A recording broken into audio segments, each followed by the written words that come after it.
Graduates Conversations podcast.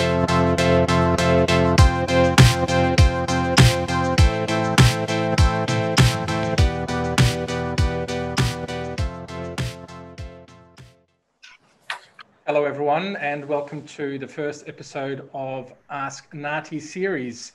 So NAATI and all graduates have collaborated in an initiative that aims to provide information to practitioners from a NAATI representative, so from the horse's mouth, so to say.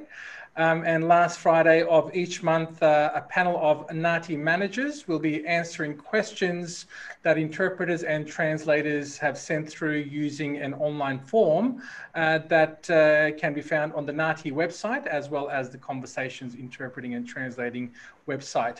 All you have to do is fill in the form and you send your questions through. And on behalf of you, I will ask them to the NAATI panel. Now, the session will be recorded and published on the NAATI YouTube channel, as well as the Conversations Interpreting and Translating YouTube channel. And you can access these episodes the last Friday of each month. And of course, please don't forget to subscribe to both the NAATI YouTube channel, as well as the Conversations Interpreting and Translating YouTube channel and other podcast channels. On the NAATI panel today, I am very lucky to have quite a large panel. We have Chief Executive Officer Mark Painting. Hello, Mark. Welcome. Hello, Fati. Thank you. We have Certification Policy and Development Manager Aurelie Sheehan. Aurelie, welcome. Thank you, Fadi. National Operations Manager Michael Nemerich. Michael, welcome. Okay, thank you. And also Communications Manager Tony Murray. Tony, welcome. Thank you, Fati. Thank you all for joining me today. And before we get stuck into the questions, I'd like to just introduce Mark Painting again, who will give us a few words as well. Mark, all yours. Thank you very much, Fati. Congratulations again on this initiative, and thank you for everyone who's taken some time to send some questions through. We're really pleased to be able to respond, and we'd encourage people to, anything they're not sure about, ask at any time, if not directly, then through this forum, and we'll continue to be here and answer as long as people still have questions to ask. So thank you for doing that. And before we get into the questions, what we'll do today, we'll respond, any one of us, depending on the topic, as to who's best placed to respond. Individuals just bearing questions that our responses will be generic in terms of the current policy settings and situation at the time, but if anyone has some very unique personal circumstances, it's better to take them up with us directly. So the responses we'll give today will be general, and they'll cover most situations, almost all situations, but there might be a couple of very exceptional circumstances where individuals may want to take something up with us directly. But we'll be happily respond. So thank you. And well done, and thank you all again for joining me today. All right, let's get started because we've got quite a few questions to get through. First question is, how do I get a NAATI certification? All right. To get a NAATI certification, required to sit and pass a NAATI certification test. Details are available on our website, which I'll probably say a few times throughout this, but very short training that meets the prerequisites of taking the test. So a minimum of 40 AQF hours of training. And then if it's an endorsed qualification, that's all the requirements. If it's not an endorsed qualification, also require intercultural and ethical competency tests and English proficiency demonstration. Wonderful, very good. How do I become a recognised interpreter? What are the pathways? Okay, so just for terminology, recognised practicing interpreter or recognised practicing translator are both available in languages where we don't offer certification testing. Assuming that the person wanting recognition can't be tested in their primary language, it's still the same training requirements, which is a minimum of 40 AQF hours, English and ethics and intercultural training if it's not an endorsed qualification. And then because it's recognition, we can't test to determine proficiency. So we look for evidence of work practice in addition to the training, and that will allow for recognition. And people that have become recognised practicing interpreters or translators also have the same recertification requirements as certified practitioners and have the same duties as per the code of conduct, the code of ethics. And that 3-year recertification cycle of going through PD and maintaining language skills. I guess I'll add to that question. Thank you very much, Michael. How can they access these, the courses, the endorsed courses to get this certification? Yeah, so on our website, there's under Become an Interpreter or Become a Translator, there is a section for training providers and a list of endorsed qualifications. Thank you. I think this is another one for you, Michael. Can you apply for recognised practicing interpreter if your LOT is a tested language? The short answer is no. The slightly longer answer is potentially if we're unable to offer the test within a period of 12 months or over. Most testing is available quite frequently now. We've got a full test calendar available and dates able to be seen even without signing up on the website under Find a Test Date up until July 2022. So you should be able to find dates. But yeah, in the unlikely event that we are unable to offer one of those languages that we do test in for more than 12 months, then recognition may be possible. Thank you very much. Now, just this one is also from a Farsi interpreter. I know you've already just answered this. How often do you conduct translation testing? Is it depending on language? Is it depending on applications?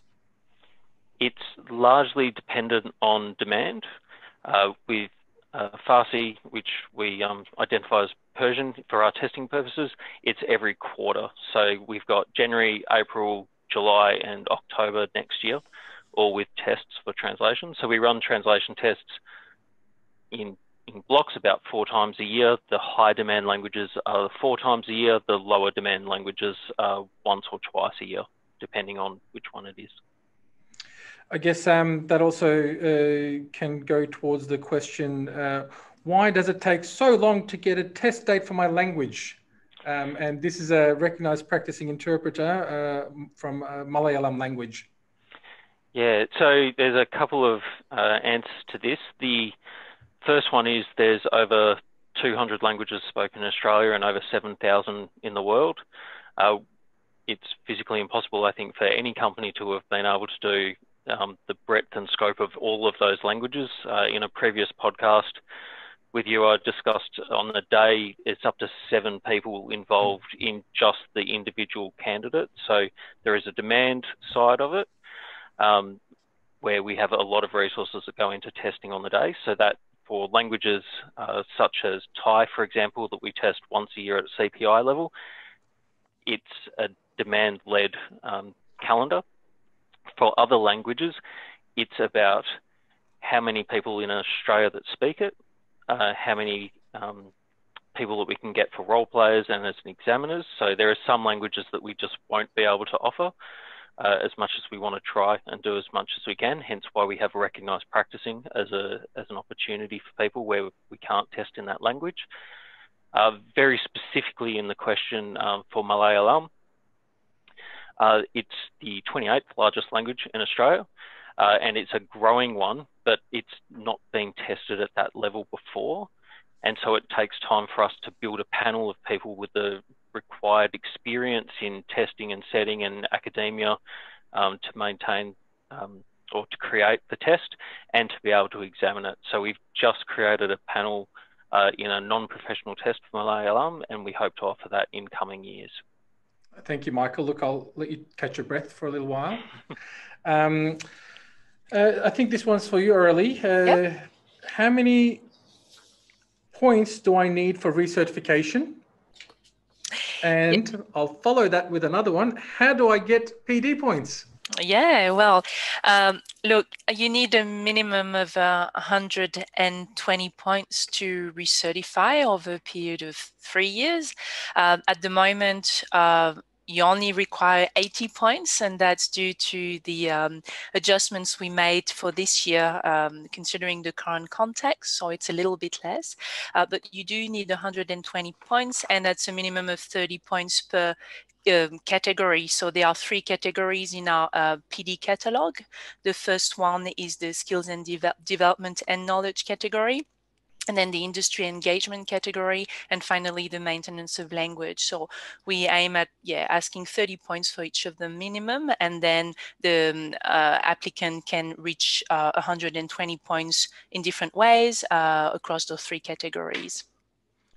And the next part of the question was, how do I get PD points, right? So there's a variety of activities practitioners can undertake to gain these points across all categories. Under development and skill development and knowledge, they can attend PD events organized by OSIT, for instance, some workshops, either in the TNI field or related to the activities. They can undertake some online or face-to-face training. They can also be a member of a professional association that also attracts points. Under the second category, it's more around industry engagement. So they can, for instance, be part of a professional association like OSIT and be involved as a volunteer in a local branch, for instance. They can also write articles or present at conferences, that kind of things. In the second category, there's also a requirement to do at least one activity in ethics. And that can be, again, through a PD event or through writing an article about ethics in the profession, for instance, that kind of activities. And finally, for language maintenance, again, the range of activities is quite broad. Some obvious ones are spending some time in their load countries. Less obvious ones might be, watching a podcast in the language as well, which would attract points as well. So the range is quite broad. I can't list them all, but I'd recommend to our practitioners to have a look at the NAATI website and the PD catalog, where they can see all the details of those activities. They can also add activities that are not listed in the catalog, but relevant to what they've been doing. So. That's right. I think it's quite important for practitioners to download the catalogue. It's downloadable on the NAATI website as a PDF and just really read through it. And there's a lot that they're probably already doing that they might not even fully know that they can claim. Right. So here's one of them, for example. I have bought and read a book to develop my interpreting skills. Which category is this under? So that would fall under the first category, which is skill development and knowledge. We don't have an item as such for that particular activity. However, there is there is an item in this category, which is 1.11, I think, which is basically a blank category which practitioners can use to add any additional activities they have undertaken for that particular category of the catalog. So they would add it there, and when they log this activity in their NAATI portal, they would have to give some details about the book, the references, but also a little blurb explaining why this book was relevant to their practice. They can also provide a receipt if they have it to justify that they have purchased the book, for instance, if that is something they have available. And I guess especially with COVID these days, it might be a little harder for people to travel back home. That's right. Into their load countries. So, activities like this could be probably seen much more over the next year or so. Exactly. As a general principle, Fatih, we should mention that we're very open and encourage all sorts of activity, and it's really up to the practitioner to take responsibility and control of their own professional development. And we see the catalogue as not so much a list of specific items, but broad headings that people, what we say is if anything you do, it is relevant. It's just a matter of finding where it's better recorded. But we want to sort of take a more open approach and encourage as much activity as possible. And I think people generally, I find that have quite a lot of questions about recertification and PD and how to claim it. And Aurelie and myself, we did do a webinar on this, which is on the NAATI YouTube channel, as well as the Conversations YouTube channel. So even for further detail, practitioners can log on and watch those videos as well. Okay, so let's see who this one's for. I've got a feeling this might be for you, Mark. How could NAATI better the TNI profession and professional practice when it comes to following up with agencies that use bilingual workers as interpreters for established languages? Could you specify actions, steps, and strategies that you have or about to have in place to address such issues? I think with this, when they're saying bilingual, maybe it's non-accredited people. Yeah. Thanks, Fadi. I think, I agree. I'm interpreting that as basically people who are being engaged or, as interpreters who are clearly not interpreters, or certainly not certified by NAATI to be working. And it's a very, very topical issue and a real challenge, not so much, as much for NAATI as the whole profession, really.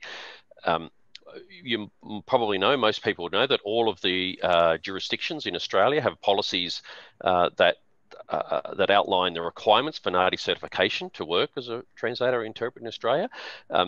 Unfortunately, it's not always the case that the compliance with those policies are in place, and the practice you talk about is unfortunate, and it undermines the profession, and something that we continue to struggle with. Of course, we can do a bit, but it's not NAATI's own problem, and we have to keep, because we don't have authority over either governments or language service providers. Our certification system is to certify individuals, and the relationship we have through the system is with individuals. We don't have authority, like I said, over language service providers and their activities. But what we can do, and what we have been doing, is engaging with the relevant government departments and their policies to try and encourage them to take more active compliance effort with their own policies around that. And we're working with in one particular jurisdiction at the moment, but we continue to work with them as required to make sure that they're doing their bit and asking the right questions, and therefore that language service providers comply with those policies as part of their contract with government. Mark, can I ask you a question about this? Do you think informing the non-English speaker about what NAATI and what NAATI certification is also important? Because then they can ask their interpreter, are you NAATI certified? Thanks, Fadi. That's a really, really good point. We clearly need to do more work around our education and awareness outside of the traditional industry, but to those areas that actually are the consumers of interpreting services, and in particular the health sector and the legal sector. So there's hospitals and courts, and if we can make them understand why it is important to use certified professionals, and how it reduces the risk and will lead to better outcomes, it'll be a lot better. And of course, we need to make more aware of our the ability to verify those credentials online as well. So you're dead right, and we need to do more of that education and awareness with those large consumer areas. Very good, thank you. I like this question. Can we include the NAATI logo on our business cards? Yeah, that's a very interesting one at the moment. Technically, the official answer is no, because of the protection of the logo and everything else. However, we think we have got to come up with a solution, because we want to encourage people who are obviously people who are certified or hold a certification from NAATI to be able to do so. And we need to work on something that gives those certified professionals the ability to advertise it accordingly. So whilst we don't want, we take our trademark in our logo very seriously, we also want to make it available. So we'll need to do some work next year, or maybe some version of a practitioner type logo that is personalized to the individual. So including the NAATI logo, but having someone's CPN, for example, their certified practitioner number, included in it, because we only want people using it who are duly certified. And if anyone who's certified will have a certified practitioner number, and so that will make it unique to them. AUSIT, for example, when you become an AUSIT member, they give you an email signature, and it's specifically for you.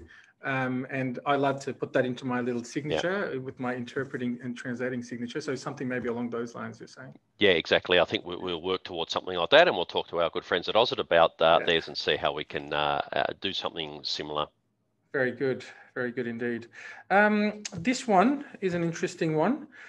It's about the transitioning from accreditation to certification.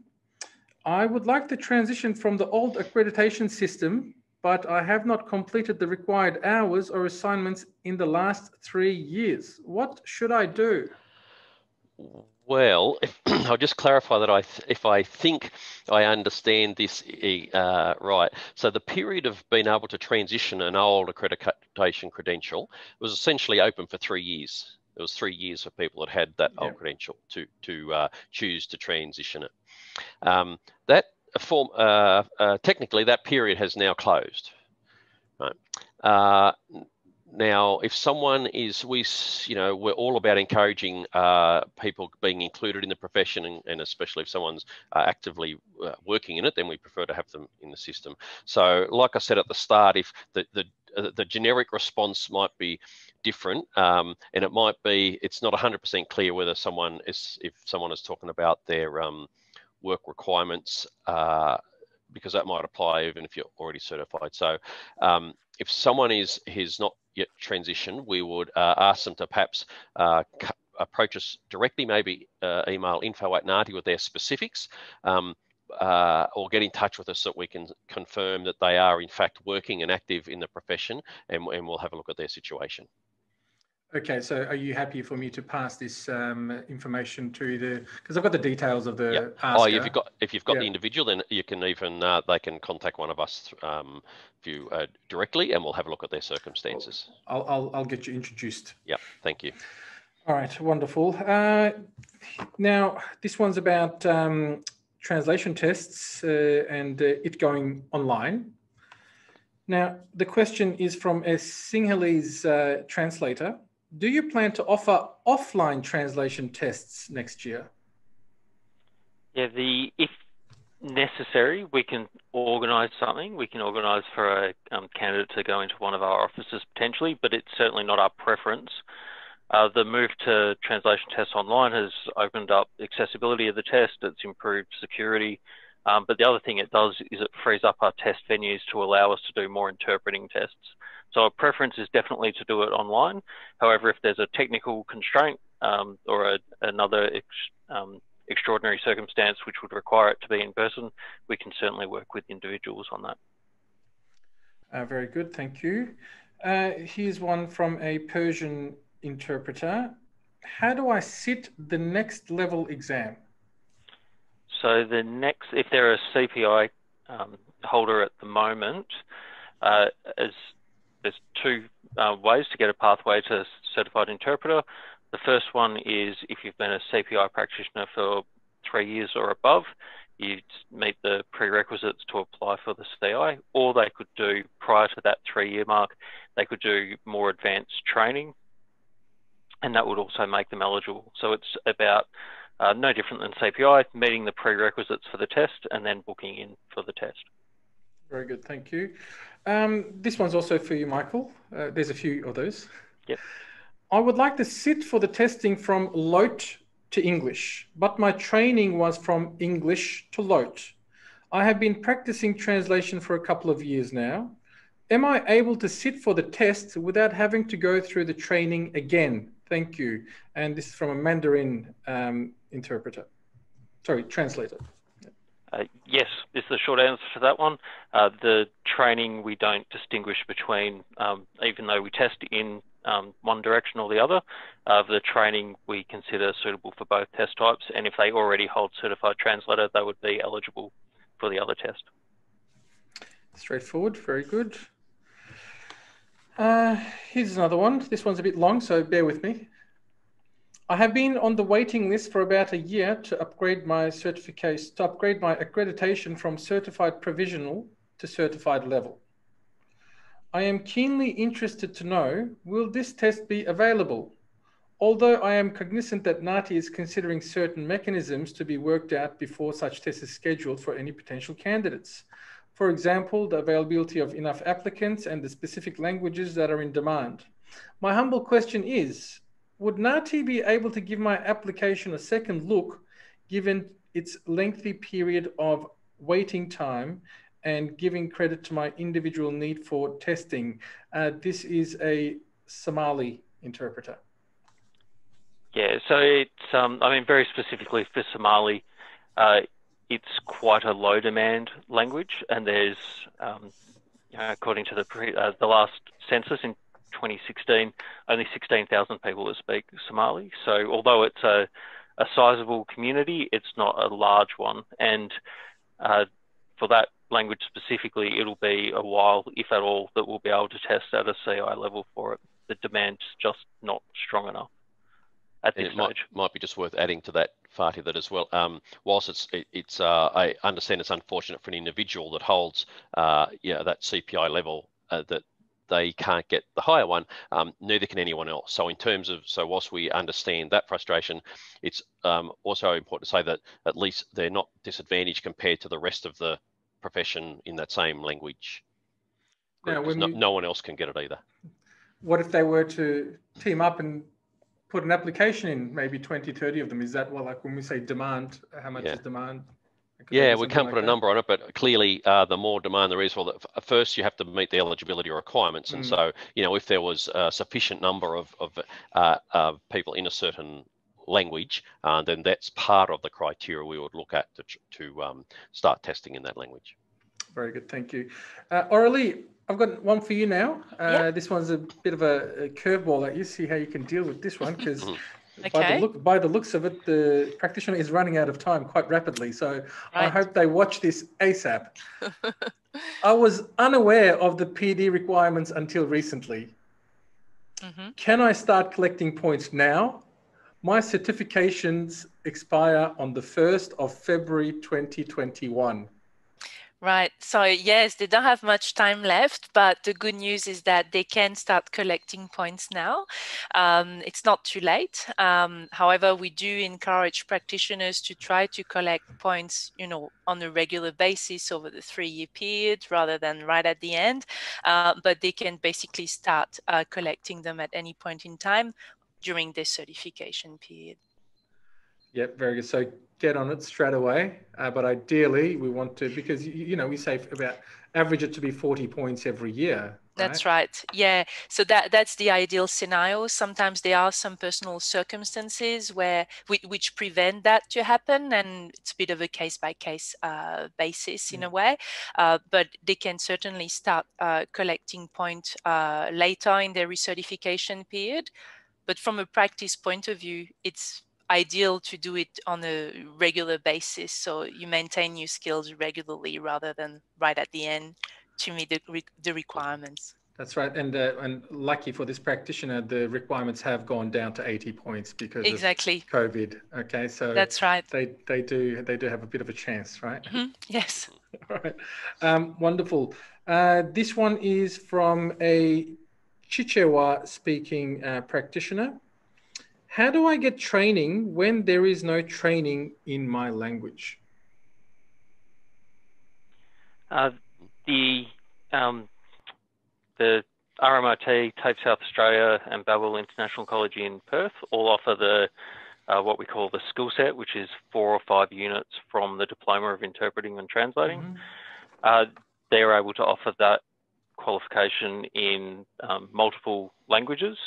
And in the first instance, we would suggest to that aspiring candidate to contact one of those institutions to see if that was possible. So I know that they constantly add languages, and not dissimilarly to us, where there is demand, that they look to meet that.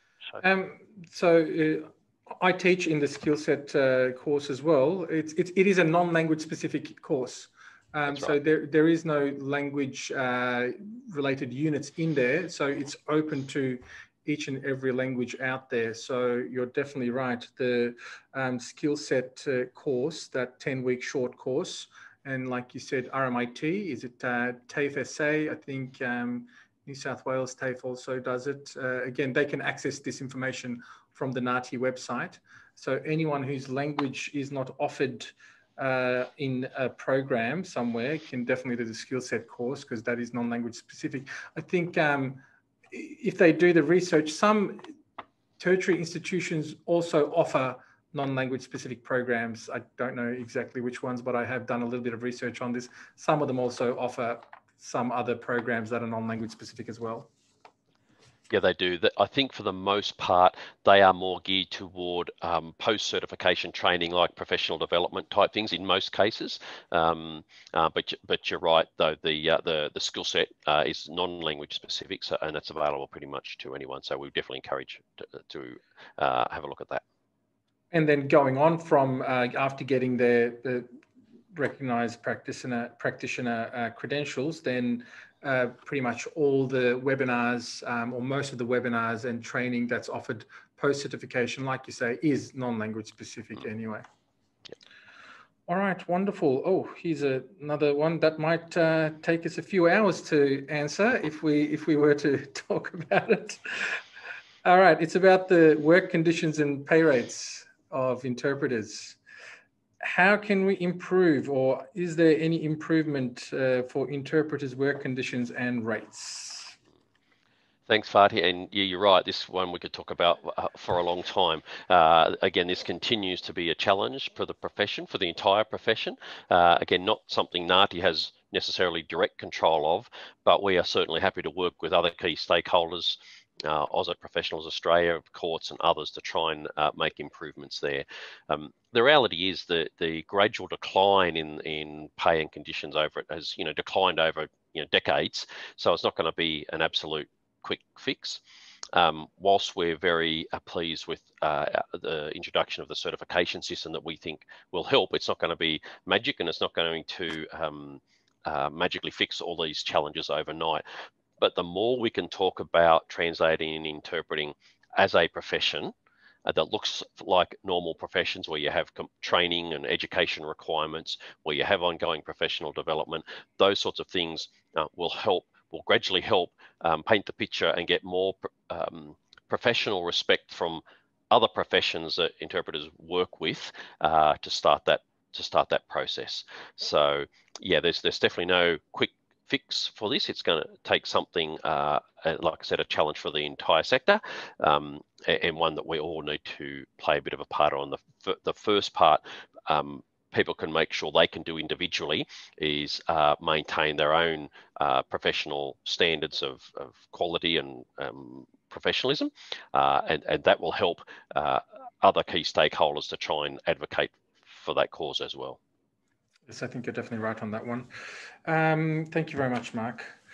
Okay, here's one. A French certified provisional interpreter has asked, I have been an interpreter since 1999, and I would like to upgrade my qualification to certified interpreter and translator. What do I need to do, please? My certification expires in January 2021. Okay, so assuming they'll recertify in January 2021 as a CPI, and with that length of time previously in the accreditation system, they would be eligible to go for the certified interpreter test now. So it will just be about putting in an application and then sitting the next certified interpreter test. For French certified interpreter, we run tests twice a year. For the translation, the translating requires those slightly different skills. So training for in translating units and then applying would be the way to go for that. And French CT tests are run 4 times a year. So a couple of additional units of training, but then would be eligible to sit. All right, very good. Thanks for that. Another one on testing. I would like to upgrade from provisional interpreter, or certified provisional interpreter, to certified interpreter in Burmese, but there is no exam. I have signed up to an EOI, but until now, there is still no test. How can I proceed, as I would like to apply for migration as a skilled worker? Yeah, so there are 2 parts to this. The first part goes with some of the other questions we've answered. At the moment, we don't have the CI Burmese test available because of a lack of demand. from potential candidates. The secondary part, though, is that certified provisional interpreter is suitable for migration purposes, and if the practitioner contacted us, we would be able to reissue their certification letter with the ANSCO code for interpreter on it. So CPI is suitable for that purpose. Very good. That's some very, very important information for this practitioner. Thank you for that. Okay, so this one's from an Oromo interpreter, certified provisional, pretty much along the same lines. I do have a lot of experience and education. Is there any way to promote myself from the current certified provisional interpreter to certified interpreter for the Oromo language? What can I do? Yeah, it's unfortunately the same as several of the others. The demand's just not there for Oromo at that higher level at this stage. As a language group, highly important to Australia with a large humanitarian intake from Ethiopia, but there is only about 3,000 people at the last census that spoke it as a language at home in Australia. The demand's just not there at the moment for that higher level. Thank you very much. I think this is the last one for you, Michael. Being in a regional location, there are no on-site classes and training for NAATI accreditation. I really felt the need for an on-site NAATI certified interpreter in our community for meeting their basic needs. Lately, I have applied for NAATI testing, but my application was rejected, asking me to produce an English test result. My question is, how could I be tested, and is it possible to have the site on our location for testing? What resources can be useful for me to undergo this testing? This is a Nepalese Bhutanese practitioner. Yeah, so several things in that. The first one I would comment just on the English proficiency is that not specifically us, it would be able to be demonstrated through an IELTS exam or completion of training at an appropriate level within an Australian institution. Both of those would meet the English proficiency requirements. Training itself for the prerequisites for the test, the availability of online skill set courses out there. So I would recommend that the aspiring candidate look at those. It would be lovely if we could offer everything everywhere in Australia face-to-face, but I think if the pandemic's been good for anything, it's been good at giving the opportunity for video and remote learning and testing. So definitely some options there for training for them. And then very specifically for us for the testing part, we do all of our CT tests now online, which has opened it up to a broader range of people. We've run online interpreter testing via Melbourne when Melbourne was through its lockdown and we were unable to do face-to-face. Based on our learnings from Melbourne, we are investing in online platforms to offer interpreting tests to a broader range of people later next year. So we managed to get through Melbourne. We would like to improve the security and the stability of the platform. Although it was a good solution for a very immediate issue with COVID and the lockdowns in Melbourne, we would like to improve that experience. And we are definitely investing in that now. So we will be able to offer online tests, hopefully, sometime later next year in the interpreting certifications. Thank you very much, Michael. Look, also, as someone who's a practitioner as well, I'd like to give a big thank you to all of you at NAATI just for adapting to the whole COVID situation this year and, turning these testing online. And I'm sure that there was a lot of investment made as well. And when we consider that the CT, the translator testing was, until a few years ago, still written on a piece of paper, right? And now we've gone to online testing across Australia. And I think that is a big accomplishment. So well done. And thank you all for doing that for NAATI and for us practitioners out there and aspiring practitioners. No problem. Thank you. All right, look, that's all the questions that I have for this month's episode. So, like I said, you can access the form. The form is always available. It's always live. You can access it from the NAATI website as well as the Conversations Interpreting and Translating website. We also email it out to our practitioners as NAATI does as well. NAATI has a